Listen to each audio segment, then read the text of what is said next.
नमस्कार दोस्तों, स्वागत है अपनी YouTube channel top trending GK में। दोस्तों इस वीडियो में देखने वाले हैं आरआरबी एनटीपीसी एग्जाम 6 अप्रैल 2021 की सेकंड शिफ्ट में पूछे गए टोटल 40 एग्जैक्ट टू जीके के सवाल। सारे सवाल इंपॉर्टेंट एक्स्ट्रा फैक्ट सहित कवर करने वाले जो कि आने वाले किसी भी कॉम्पिटिटिव एग्जाम्स के लिए काफ़ी इंपॉर्टेंट है। तो बने रहेगा वीडियो के एंड तक। पीडीएफ फाइल के लिए आपको टेलीग्राम चैनल ज्वाइन करना है जिसके लिंक डिस्क्रिप्शन बॉक्स में है। इन सभी कैंडिडेट का बहुत बहुत धन्यवाद जिन्होंने रियल और ऑथेंटिक सवाल है वो टेलीग्राम पर सेंड किए हैं। सवाल कंटिन्यू करें उससे पहले मैं आपको बता दूं, आप किसी भी कॉम्पिटिटिव एग्जाम्स की तैयारी कर रहे हो, रेलवे, एसएससी, बैंकिंग, डिफेंस या फिर किसी भी स्टेट लेवल गवर्नमेंट एग्जाम की तैयारी कर रहे हो, सारे एग्जाम्स के मॉक टेस्ट आपको एक ही पास के अंतर्गत मिल रहे हैं। और इसमें भी यदि आप टीटीजी के कूपन कोड अप्लाई करोगे तो आपको एक्स्ट्रा 30 रुपये का और डिस्काउंट मिल जाएगा। और अभी टेक्स्ट बुक पर अप्रैल हंगामा सेल चल रही है जिसमें पहले जो 12 मंथ का आपको पास मिल रहा था सभी एग्जाम्स के मॉक टेस्ट के लिए, अभी ये 2 मंथ और यहाँ पर एक्स्ट्रा आपको मिल रहे हैं, एक ही पास के अंतर्गत हैं। तो सेम पास में 2 मंथ एक्स्ट्रा मिल रहे हैं। तो इस अपॉर्चुनिटी का लाभ उठाने के लिए लिंक डिस्क्रिप्शन बॉक्स में है। टीटीजी के कूपन कोड से आपके 30 रुपये का डिस्काउंट भी मिल जाएगा जिसमें सारे एग्जाम्स के मॉक टेस्ट अवेलेबल हैं, एसएससी, बैंकिंग और जितने भी स्टेट लेवल गवर्नमेंट एग्जाम है। तो चलिए कंटिन्यू करते हैं। इस शिफ्ट में पूछे गए जो भी जीके के सवाल है वीडियो के एंड में कमेंट करना 40 में से आप कितने सवाल करेक्ट कर सकते थे। देखिएगा पहला सवाल, अहमदाबाद मेट्रो के फेज फर्स्ट के उद्घाटन के अवसर पर भारत इलेक्ट्रॉनिक्स लिमिटेड ने किस नाम से automatic fair collection getting system प्रस्तुत किया है? तो ये हो जाएगा स्वागत। ये एक automatic fair collection getting system है जो कि अहमदाबाद मेट्रो के फेज फर्स्ट के उद्घाटन के अवसर पर बीईएल भारत इलेक्ट्रॉनिक्स लिमिटेड के द्वारा प्रेजेंट किया गया है। स्वागत ये गेटिंग सिस्टम हो जाएगा। नेक्स्ट वन देखिएगा, 2009 में भारत और किस देश ने एंटी माइक्रोबायल रेजिस्टेंस यानी एएमआर तथा संचारी रोग और सार्वजनिक स्वास्थ्य सहित विभिन्न मुद्दों के क्षेत्र में सहयोग करने के लिए एक समझौता ज्ञापन पर हस्ताक्षर किए हैं? जो एमओयू हुआ है 2009 में भारत और किस देश के मध्य एएमआर और जो सार्वजनिक स्वास्थ्य से संबंधित हुआ है। काफ़ी पुराना जीके का सवाल पूछा गया है 2009 से, करंट अफेयर्स आया जिसका कोई लॉजिक नहीं है। स्वीडन इसका करेक्ट आंसर हो जाएगा। भारत और स्वीडन के मध्य ये एमओयू हुआ था। देखिए प्रथम शिफ्ट का जो वीडियो आया था उसमें मैंने पीपीटी के माध्यम से आपको सारे सवाल बताए थे। तो आप कमेंट करना ये पीडीएफ के रूप में इंटरफेस अच्छा है या फिर पीपीटी का। देखिएगा अगला सवाल, मानवाधिकार दिवस कब मनाया जाता है? तो मानवाधिकार दिवस मनाया जाता है 10 दिसंबर को। अब देखिए इससे पहले एनटीपीसी में एक सवाल आया था कि मानवाधिकारों की सार्वभौम घोषणा में मसौदा समिति के अध्यक्ष कौन है? तो ये हैं जॉन पीटर्स हम्फ्री हैं। और ये 10 दिसंबर को मानवाधिकार दिवस क्यों मनाया जाता है? क्योंकि संयुक्त राष्ट्र ने 10 दिसंबर 1948 को मानवाधिकार की सार्वभौम घोषणा अंगीकार की थी। अगला सवाल, अंतर्राष्ट्रीय शांति और सुरक्षा की अभिवृद्धि किसके अंतर्गत आती हैं? तो ये नीति निर्देशक तत्वों के अंतर्गत आर्टिकल 51 में। एनटीपीसी में सवाल आ चुका है कि अंतर्राष्ट्रीय शांति और सुरक्षा की अभिवृद्धि किस आर्टिकल के अंतर्गत है? तो ये अनुच्छेद 51 जो कि नीति निर्देशक सिद्धांत हैं। तो ये जो आपके नीति निर्देशक सिद्धांत है वो आर्टिकल 36 से लेकर 51 तक भाग 4 में शामिल है। अगला सवाल देखिए यहाँ पर पूछा गया है, डोडा बेटा जो पीक है, चोटी है, वो किस पहाड़ी की सर्वोच्च चोटी है? तो डोडा बेटा जो पीक है वो नीलगिरी पहाड़ी की सर्वोच्च चोटी हो जाएगी जिसकी हाइट है 2637 मीटर है। ये तमिलनाडु में है। नीलगिरी पहाड़ी जो डोडा बेटा है ये तमिलनाडु में। अगला सवाल देखिएगा, आयुष्मान भारत राष्ट्रीय स्वास्थ्य संरक्षण मिशन। तो आयुष्मान भारत जो योजना है उसके अंतर्गत कौन सी योजनाएं शुरू की गई हैं? उसके अंतर्गत मर्ज हो गई या फिर शुरू की गई है? तो इसके अंतर्गत हो जाएगी, एक है senior citizen health insurance scheme है, दूसरी है राष्ट्रीय स्वास्थ्य बीमा योजना। दोनों ही इसके अंतर्गत शुरू की गई है आयुष्मान भारत राष्ट्रीय स्वास्थ्य संरक्षण मिशन के अंतर्गत। अगला सवाल देखिए यहाँ पर, किस बीमारी से ग्रसित व्यक्ति नेत्रदान कर सकता है? ये ऑप्शन थे रेबीज, हैजा, मधुमेह, टेटनेस है। तो डायबिटिक या फिर मधुमेह इसका करेक्ट आंसर हो जाएगा। मधुमेह से ग्रसित व्यक्ति है वो नेत्रदान कर सकता है। इसके अतिरिक्त उच्च रक्तचाप है या अस्थमा, ये सभी रोग से ग्रसित व्यक्ति भी नेत्रदान कर सकते हैं। सत्य शोधक समाज के संस्थापक, जो सत्य शोधक समाज के संस्थापक की बात करें तो ज्योतिराव फुल्ले हो जाएंगे। इन्होंने सत्य शोधक समाज की स्थापना की थी 24 सितंबर 1873 को पुणे में। राष्ट्रीय अंतरिक्ष एजेंसी इसरो और उसकी फ्रांसीसी समकक्ष सीएनईएस ने मार्च 2020 में देश में कौन सी प्रणाली स्थापित करने हेतु एक समझौते पर हस्ताक्षर किए हैं? तो भारत के जो इसरो है, राष्ट्रीय अंतरिक्ष एजेंसी इसरो, और फ्रांसीसी अंतरिक्ष एजेंसी CNES के मध्य जो MOU हुआ है वो किस हेतु हुआ है? तो ये संयुक्त समुद्री निगरानी है। तो ये हो जाएगा आपके जॉइंट मैरीटाइम सिक्योरिटी के लिए ये MOU पर हस्ताक्षर हुए हैं भारत और फ्रांस के मध्य।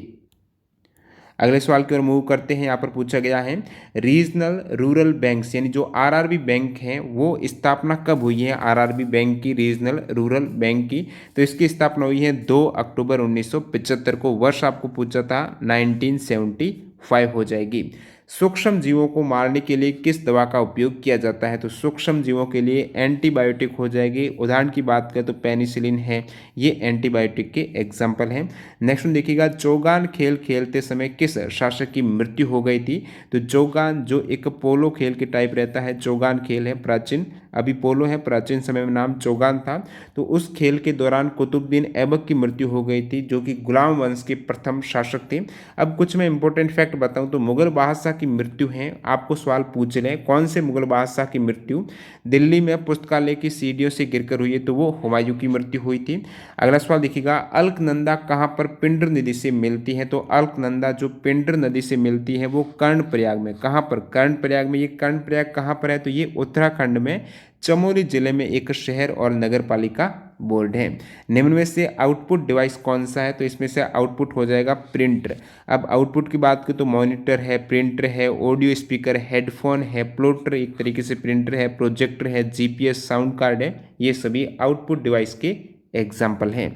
नेक्स्ट में देखिएगा बुद्ध चरित महाकाव्य के लेखक कौन हैं? तो अश्वघोष हो जाएंगे। बुद्ध चरित महाकाव्य के उत्तर हैं अश्वघोष। अश्वघोष के द्वारा लिखित अन्य जो इंपॉर्टेंट रचनाएं हैं वो भी आप देख सकते हो। अगले सवाल की ओर बढ़ते हैं। सवाल नंबर 16 राष्ट्रीय विकास परिषद का अध्यक्ष कौन होते हैं? तो राष्ट्रीय विकास परिषद के जो अध्यक्ष होते हैं वो प्रधानमंत्री होते हैं। और राष्ट्रीय विकास परिषद जो नेशनल डेवलपमेंट काउंसिल है ये स्थापना 6 अगस्त 1952 को हुई है। राष्ट्रीय ग्रामीण रोजगार गारंटी अधिनियम यानी मनरेगा है, इसके अंतर्गत किस प्रकार के श्रम का रोजगार दिया जाता है? तो मनरेगा एक प्रकार से काम का अधिकार है मनरेगा। और संविधान के आर्टिकल 41 से लेकर 43 तक राज्यों के जो भी नागरिक हैं उनके लिए काम का अधिकार से संबंधित वर्णन मिलेगा। नेक्स्ट में देखिएगा यहाँ पर पूछा गया है जोंक किस संघ का जंतु है? तो जोंक का पूछा गया है फाइलम एनिलिडा हो जाएगा, किंगडम एनिमेलिया है। अब देखिए एनिलिडा जो संघ फाइलम है तो केंचुआ का भी फाइलम है वो एनिलिडा है, ये भी आपको याद रखना है। जोंक और केंचुआ का जो फाइलम एनिलिडा है, किंगडम जोंक का क्या है? एनिमेलिया। नेक्स्ट में देखिएगा कौन सी अधातु कमरे के ताप पर धैर्य है? तो ब्रोमीन हो जाएगी, अधातु के केस में ब्रोमीन। और पूछ रहे कौन सी धातु कमरे के तापमान पर द्रव है? तो वो पारा और गैलियम हो जाएगी। मसाई जनजाति कहाँ पर पाई जाती है? मसाई जनजाति अफ्रीका में, ये उत्तरी मध्य और दक्षिण केन्या और उत्तरी तंजानिया में पाई जाती है मसाई जनजाति। नेक्स्ट में देखिएगा चौथे secretary general of United Nations यानी जो यूनाइटेड नेशंस संयुक्त राष्ट्र के चौथे महासचिव हैं वो किस देश के राष्ट्रपति थे? तो ये ऑस्ट्रिया के थे। आपको यदि पता होता कि चौथे महासचिव, जैसे मैं बहुत बार बता चुका हूँ, इनका नाम क्या है, जो चौथे महासचिव रहे हैं वो ऑस्ट्रिया के हैं। नाम है दोस्तों कुर्ट वाल्डीम। तो कुर्ट वाल्डीम है ये ऑस्ट्रिया के राष्ट्रपति रह चुके हैं, ऑस्ट्रेलिया नहीं ऑस्ट्रिया के राष्ट्रपति। आपको पूछा था किस देश के राष्ट्रपति हैं, तो चौथे जो महासचिव है संयुक्त राष्ट्र के उनका नाम है कुर्ट वाल्डीम, ये ऑस्ट्रिया से हैं। प्रथम ट्रिग्वे ली हैं जो नॉर्वे से हैं, और डैग हैमरशोल्ड है सेकंड जो स्वीडन से हैं, यूथांट है म्यांमार से। ये सभी मैं आपको बहुत बार बता चुका हूँ। कोफी आनंद से सवाल आ चुका है एनटीपीसी में, घाना से हैं। बान की मून है कोरिया से। अभी वर्तमान में ये सवाल इसी से अपने पूछे गए। देखते हैं अगले सवाल की ओर। जनवरी 2021 में किसे भारतीय निर्वाचन आयोग में उप चुनाव आयुक्त नियुक्त किया है? तो जनवरी 2021 में निर्वाचन आयोग में उप चुनाव आयुक्त जो नियुक्त किया उनका नाम है उमेश सिन्हा को किया है। बात करूं चीफ इलेक्शन कमिश्नर की तो वो है सुनील अरोड़ा। फरवरी 2021 में अपने 100वें अंतर्राष्ट्रीय टेस्ट मैच में दोहरा शतक लगाने वाले एकमात्र खिलाड़ी का रिकॉर्ड ये कौन बन गए हैं? तो 100वां उनका अंतर्राष्ट्रीय टेस्ट मैच है जिसमें उन्होंने डबल सेंचुरी लगाई है। नाम है जो रूट, इंग्लैंड के जो कप्तान। और एक अन्य मैं रिकॉर्ड बताऊं इससे संबंधित, तो पूर्व ऑस्ट्रेलियाई कप्तान रिकी पॉन्टिंग अपने 100वें टेस्ट में दोनों पारियों में शतक लगाने वाले एकमात्र क्रिकेटर हैं। दोनों पारियों में उन्होंने सेंचुरी लगाई थी, जैसे कि इन्होंने एक पारी में दोहरा शतक लगाया था। प्रथम लोकपाल जिनकी नियुक्ति 2019 में हुई है, तो प्रथम लोकपाल कौन है? पीसी घोष हो जाएंगे, जो कि 19 मार्च 2019 को ये गठन हुए हैं। लोकपाल का कार्य क्या है? तो उच्च सरकारी पदों पर आसीन जो व्यक्ति हैं उनके द्वारा यदि भ्रष्टाचार किया जाता है तो उनकी शिकायतों को सुनने और कार्रवाई करने हेतु लोकपाल पद का सृजन किया गया है। प्रथम लोकपाल पीसी घोष, पिनाकी चंद्र घोष। संविधान की आधारभूत संरचना में बदलाव नहीं करने हेतु कौन सा केस चला था? इससे पहले एनटीपीसी में जस्ट उल्टा सवाल पूछा गया था कि 1973 में केशवानंद भारती बनाम केरल राज्य केस है वो किससे संबंधित है? तो आज यहाँ पर पूछा कि संविधान के आधारभूत संरचना में बदलाव नहीं करने के लिए ये केस है 1973 में केशवानंद भारती बनाम केरल राज्य केस है, जिसमें संसद को संविधान के आधारभूत संरचना में बदलाव करने से रोका जाना चाहिए। और ये सर्वोच्च न्यायालय में आपको बताऊं कि आर्टिकल 368 क्या कहता है कि संसद को संविधान में संशोधन करने की शक्ति प्राप्त है, लेकिन ऐसी शक्ति नहीं होनी चाहिए कि संविधान के आधारभूत संरचना में भी चेंज हो जाए, तो ये नहीं किया जा सकता है। तो इसी के तहत ये केस चला था, केशवानंद भारती बनाम केरल राज्य केस। अगला सवाल देखिएगा, दिसंबर 2020 तक ऑस्ट्रेलिया के प्रधानमंत्री कौन है? तो ये स्कॉट मॉरिसन वर्तमान में ऑस्ट्रेलिया के पीएम हैं। निम्न में से कौन सा स्थल दिल्ली में नहीं है? ये ऑप्शन थे अगरसैन की बावली, पंचमहल, लाल किला, कुतुब मीनार। तो पंचमहल दिल्ली में न होकर यूपी में है, फतेहपुर सीकरी यूपी में पंचमहल। अगला सवाल, यूराल पर्वत किस महाद्वीप को अलग करता है? कौन से महाद्वीपों को अलग करता है? यूराल माउंटेन है, एशिया और यूरोप को अलग करता है। और ये पश्चिमी रशिया की एक पर्वत श्रृंखला है। और ये पर्वत श्रृंखला कहाँ से कहाँ तक है? उत्तर में आर्कटिक महासागर से दक्षिण में कैस्पियन सागर तक फैली हुई है। डिब्रू शेखोवा जो नेशनल पार्क है, डिब्रू शेखोवा राष्ट्रीय उद्यान है, वो कहाँ पर है, किस राज्य में? तो असम में है। और तिनसुकिया के पास में ही है ये डिब्रू शेखोवा नेशनल पार्क है, जो कि असम राज्य के पूर्व में ब्रह्मपुत्र नदी के दक्षिणी तट पर है। भारतीय राष्ट्रीय कांग्रेस के किस अधिवेशन में प्रथम बार स्वराज शब्द का प्रयोग किया गया था?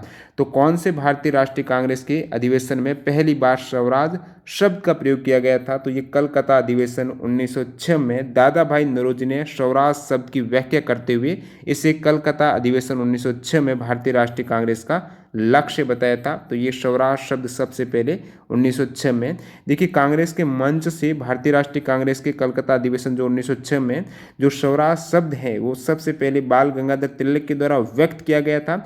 और इसकी व्याख्या जो की थी वो की थी दादा भाई नौरोजी ने। मूव करते हैं अगले सवाल की ओर। बाकी आपको पता होना चाहिए स्वराज अलग है। एक पूर्ण स्वराज की मांग का प्रस्ताव किस अधिवेशन में हुआ था? तो वो कांग्रेस का अधिवेशन 1929 में लाहौर में पारित हुआ था, जो कि जवाहरलाल नेहरू की अध्यक्षता में हुआ था यह अधिवेशन। अगला सवाल देखिएगा, 86वां संविधान संशोधन कब हुआ है? तो ये 2002 में हुआ है। 86वां जो संविधान संशोधन 2002 में, इसके अंतर्गत संविधान संशोधन के तहत आर्टिकल 21A जोड़ा गया है, शिक्षा का अधिकार, जहां पर 6 से 14 वर्ष तक के बच्चों को राइट टू एजुकेशन का अधिकार दिया गया है। वर्तमान संयुक्त राष्ट्र के महासचिव किस देश से हैं? तो वर्तमान में एंटोनियो गुतेरेस है, पुर्तगाल से प्रेजेंट में महासचिव है 2017 से कंटिन्यू। किसे भारतीय संविधान का वास्तुकार माना जाता है? तो भारतीय संविधान का आपको वास्तुकार पूछा है। देखिए दोस्तों, ये सवाल बाद में कंफर्म किया, तो ये संविधान का वास्तुकार न पूछकर ये पूछा था योजना आयोग के वास्तुकार कौन थे, जो लास्ट में मैंने सवाल को ऐड भी किया है। तो ये सवाल नहीं था एक्चुअली, बाकी आपको पता होना चाहिए। भारतीय संविधान का वास्तुकार डॉक्टर भीमराव अंबेडकर हो जाएंगे। और अगला सवाल देखिएगा, योजना आयोग के वास्तुकार किसे कहा जाता है? तो योजना आयोग का वास्तुकार जो आपको पूछा था वो हो जाएंगे पीसी महालनोबिस।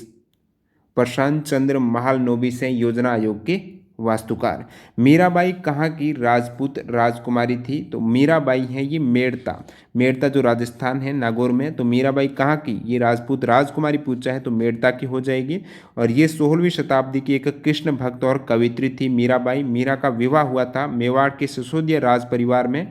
उदयपुर के महाराजा भोजराज इनके पति थे, जो मेवाड़ के महाराणा सांगा के पुत्र थे। अगला सवाल देखिएगा, स्तनधारी के बारे में गलत कथन कौन सा है? तो स्तनधारी के बारे में जो गलत कथन में एक स्टेटमेंट था कि 3 चैम्बर हृदय होता है स्तनधारी के, जो कि गलत है। आपको पता होना चाहिए जो स्तनधारी हैं मैमल्स और बर्ड्स हैं, इनका हृदय होता है 4 चैम्बर, न कि 3 चैम्बर है। 3 चैम्बर होता है उभयचर के। और जो फिश है, फिश का हृदय, मछली का हृदय होता है 2 चैम्बर होता है मछली का। अगला सवाल देखिएगा, कौन से कर में आय और लाभ का प्रभाव उसी व्यक्ति पर पड़ता है जो उसे अदा करता है। तो इस टाइप से सवाल की लैंग्वेज थोड़ी डिफरेंस थी, तो ये प्रत्यक्ष कर हो सकता है, जैसे कि इनकम टैक्स है, कॉर्पोरेशन टैक्स है, प्रॉपर्टी टैक्स है। अगला सवाल देखिएगा, चीनी से अल्कोहल बनाने की प्रक्रिया को किण्वन कहा जाता है।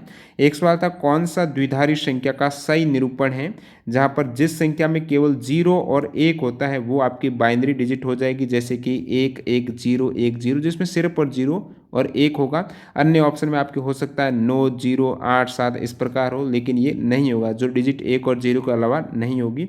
अंतिम सवाल, NCSA के द्वारा विकसित प्रथम वेब ब्राउजर कौन सा था, तो ये मोजेक हो जाएगा। NCSA के द्वारा विकसित प्रथम वेब ब्राउजर है मोजेक है। NCSA का मतलब है national centre for super computing application. आपको यदि पूछ रहे कि प्रथम वेब ब्राउजर कौन सा, तो ये वर्ल्ड वाइड वेब हो जाएगा, जो कि 1990 में टिम बर्नर्स-ली ने विकसित किया है। इससे पहले एनटीपीसी में एक सवाल ये पूछा गया था कि फर्स्ट ब्राउजर कौन सा, वेब ब्राउजर कौन सा है जो कि ग्राफिकल इंटरफेस है उसमें, तो वो एयरविज हो जाएगा। वीडियो पूरा देखने के लिए आपका बहुत बहुत धन्यवाद। बाकी ये कुछ रीजनिंग के सवाल आप देख सकते हो। ओड वन आउट का ब्लैक येलो ग्रीन रेड में विषम कौन सा होगा। एक इस टाइप से पोटेशियम नाइट्रोजन फॉस्फोरस मैन्योर, इसमें भी ओड वन आउट का था। एक ये था वाटर टैंक है तो पेट्रोलियम को किस में स्टोर किया जाएगा। तो यहाँ पर आप कमेंट करके बता सकते हो इन 40 में से आप कितने सवाल करेक्ट कर पा रहे हो। जैसा कि एक सवाल यहाँ पर एक्स्ट्रा ऐड हो गया था जो कि नहीं पूछा गया था, एक्चुअल में ये पूछा गया था आपकी संविधान का नहीं, योजना आयोग का। तो इसके अलावा जो 40वां एक सवाल था वो था कि स्तूप का जो ऊपरी भाग है उसे क्या कहा जाता है, इस टाइप से सवाल पूछा गया था। तो मिलते हैं ऐसे ही किसी नए वीडियो के साथ। वंदे मातरम, जय हिंद दोस्तों।